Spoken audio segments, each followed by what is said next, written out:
Hey everybody. Like everyone else, I've been watching and researching the Patreon deplatforming of Sargon and others, and I eventually saw the video by YouTuber Law, letting everyone know he was going to file an antitrust complaint against Patreon and PayPal with the federal government. Now, I support YouTuber Law, but I think he's wrong on this issue. His antitrust complaint doesn't begin to go far enough to address the scope of the problem. This video explains the reasons I feel this way and what I think should be done instead. Let's start with some history. In 2015, CNET reports that the big tech cartel was successfully sued for antitrust violations and settled for $415 million. Now, according to the high-tech employee antitrust litigation website, if you were employed in a technical, creative, or research and development technical position at Adobe Systems Incorporated, Apple Incorporated, Google Incorporated, Intel Corporation, Intuit, Lucasfilm Limited, or Pixar during the time periods set forth below, you can get money from a class action settlement.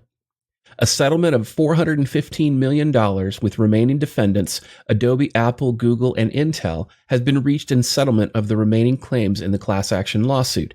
This is in addition to the $20 million in settlements previously reached with the other defendants.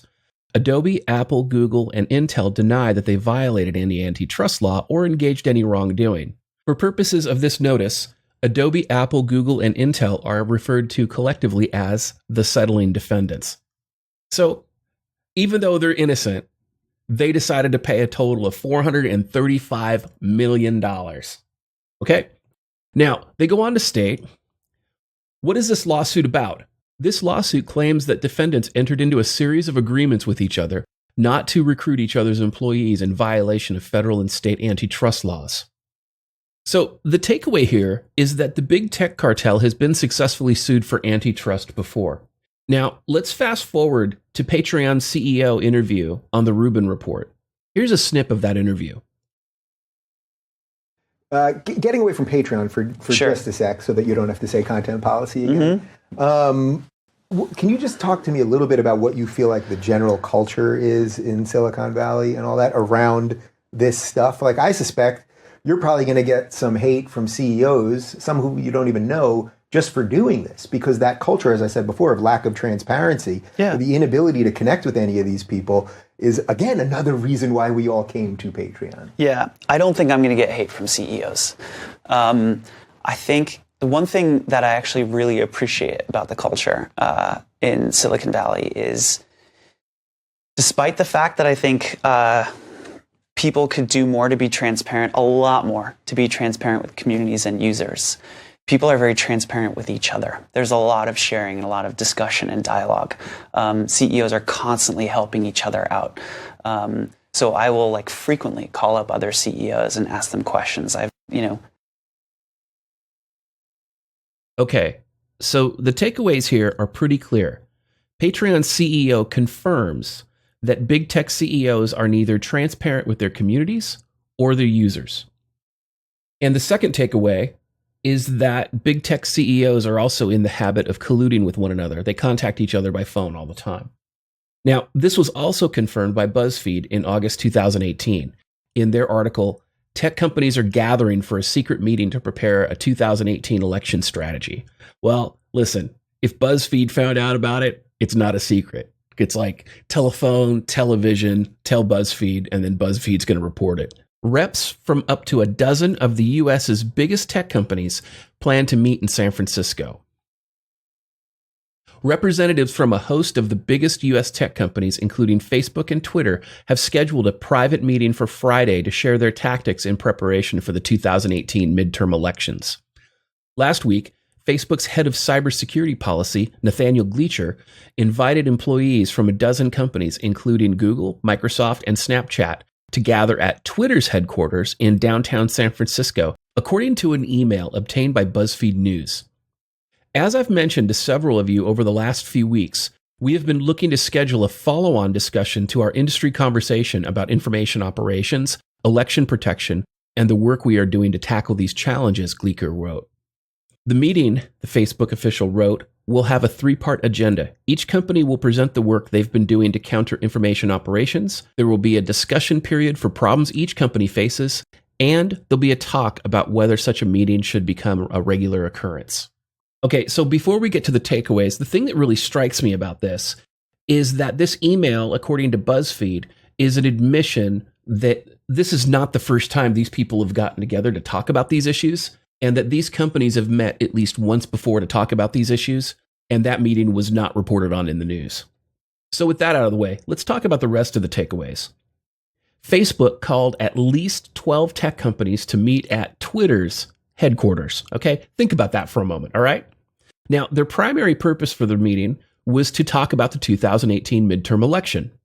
And of course, part of the conversation was about the challenges each company is facing and how to resolve them collectively. And of course, whether or not to start a regular meeting to collude.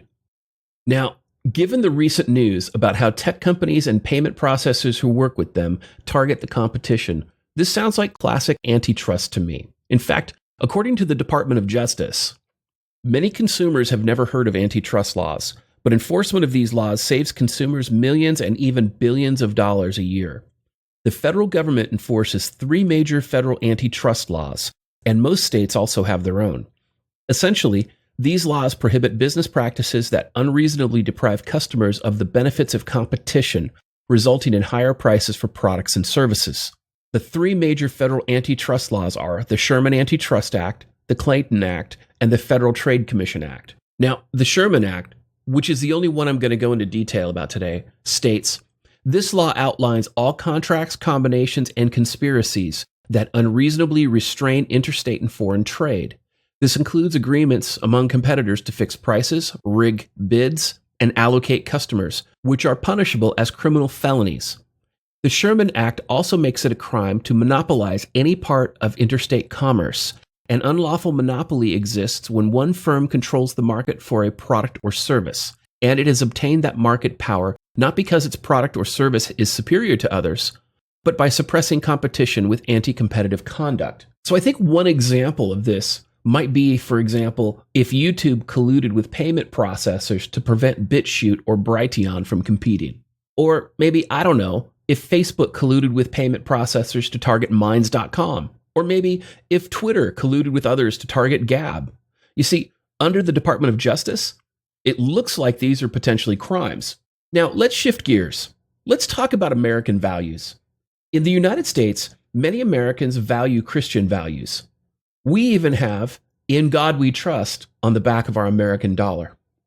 Further, in the United States, as Americans, we value freedom of speech. In fact, AmericanValuesR.com states, the First Amendment is one of the most cited amendments of the United States Constitution. The concepts of freedom of religion, speech, press, and peaceful assembly are at the core of our democracy. And even the ACLU admits that free speech values are American values when they state, freedom of speech, of the press, of association, of assembly, and petition. This set of guarantees protected by the First Amendment comprises what we refer to as freedom of expression. The Supreme Court has written that this freedom is the matrix, the indispensable condition of nearly every other form of freedom. Without it, other fundamental rights, like the right to vote, would wither and die. But, according to Breitbart, the good censor, leaked Google briefing admits abandonment of free speech for safety and civility. An internal company briefing produced by Google and leaked exclusively to Breitbart News argues that due to a variety of factors, including the election of President Trump, the American tradition of free speech on the internet is no longer viable. So the statements I'm about to highlight refer to this chart and this chart. The first approach is described as a product of the quote-unquote American tradition, which prioritizes free speech for democracy, not civility. The second is described as a product of European tradition, which favors dignity over liberty and civility over freedom. The briefing claims that all tech platforms are now moving toward the European tradition.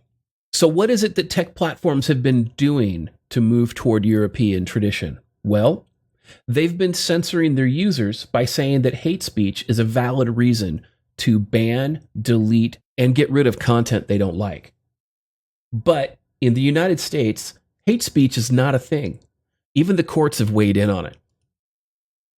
The United States Supreme Court has repeatedly ruled that hate speech is legally protected free speech under the First Amendment.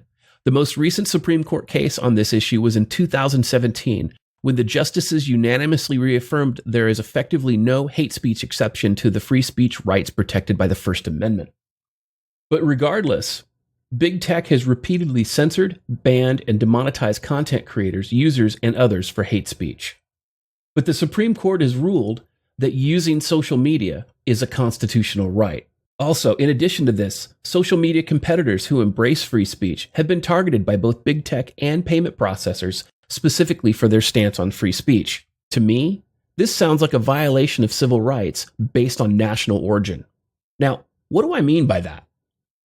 Well, according to the Department of Justice, federal law prohibits discrimination based on a person's national origin, race, color, religion, sex. Laws prohibiting national origin discrimination make it illegal to discriminate because of a person's birthplace, ancestry, culture, or language. This means people cannot be denied equal opportunity because they or their family are from another country, because they have a name or accent associated with a national origin group, because they participate in certain customs associated with a national origin group, or because they are married to or associate with people of a certain national origin.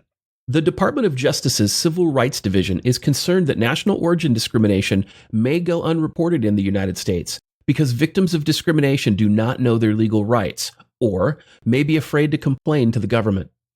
The Civil Rights Division has established a national origin working group to help citizens better understand and exercise their legal rights. Now, according to the Law Office of James Tarkin, under Title VII of the Civil Rights Act of 1964, employees are protected from discrimination on the basis of national origin and race. In Espinoza via Farah Manufacturing Company, the United States Supreme Court defined a national origin as the country where a person was born, or, more broadly, the country from which his or her ancestors came. This means that employees are protected against national origin discrimination because of where they were born or from where their ancestors came. And according to the EEOC, Title VII of the Civil Rights Act of 1964 prohibits employment discrimination on the basis of 5 distinct factors: sex, religion, race, color, and national origin. And finally, Jane Haskins Esquire says, "You've probably seen these signs at restaurants. We reserve the right to refuse service to anyone," or "no shirt, no shoes, no service." But what do these signs really mean? Can a business just refuse service to someone? Can they throw you out if you forgot your flip-flops on the beach? When is a refusal to serve someone justified, and when is it discrimination that could lead to a lawsuit? At the heart of the debate is a system of anti-discrimination laws enacted by federal, state, and local governments. The entire United States is covered by the Federal Civil Rights Act of 1964, which prohibits discrimination by privately owned places of public accommodation on the basis of race, color, religion, and there's that word again, national origin. The right of public accommodation is also guaranteed to disabled citizens under the Americans with Disabilities Act, which prohibits discrimination by private businesses based on disability. So, no matter where you live, you cannot deny service to someone because of his or her race, color, religion, national origin, or disability. Well, to me, based on this information, and remember, these are just my personal opinions, the issues seem pretty clear. Okay? Social media platforms are places of public accommodation as defined by U.S. civil rights law. The United States Supreme Court in 2017 has ruled that using social media is a constitutional right. The big tech cartel and the payment processors who work with them, including but not limited to Patreon, PayPal, MasterCard, and possibly others, appear to be conspiring to violate United States antitrust laws in an unlawful effort to wrongfully target social media users, content creators, and competing social media platforms such as BitChute, Minds, Gab, Brighteon, and Subscribestar to discriminate against these groups based on American national origin in direct violation of both United States antitrust law and United States civil rights law. The groups being targeted by this cartel are American citizens who value free speech and other constitutional rights, and those who value Christian values. The other targets for unlawful civil rights discrimination include citizens of other nations who support American culture, constitutional rights, and/or Christian values. To me, this appears to be an extremely well-funded, well-organized conspiracy to target Americans for discrimination based on their American heritage. Banning hate speech is not an American value. It's a European value. Google even admits this. Free speech is an American value, and Americans who promote free speech are being targeted for discrimination. So at the end of the day, while I support YouTuber Law's antitrust complaint, I don't believe it goes anywhere near far enough. The entire big tech cartel, along with the payment processors who work with them, need to be named. Also, as a side note, recently Tim Pool talked about political affiliation discrimination. But I honestly think that the theory of national origin discrimination is a lot stronger. It's more well-founded in law, and it's also federal, which means it applies to every state in the country. In closing, to combat this threat to Americans, patriots need to form a broad-based coalition and lobby the government to take action against this cartel conspiracy targeting Americans for discrimination based on national origin because of American heritage and values in violation of U.S. civil rights. With that said, it's important to remember, we'll only keep our country as long as we're willing to defend it. I'm DDJ, and this has been your dose of misandry today.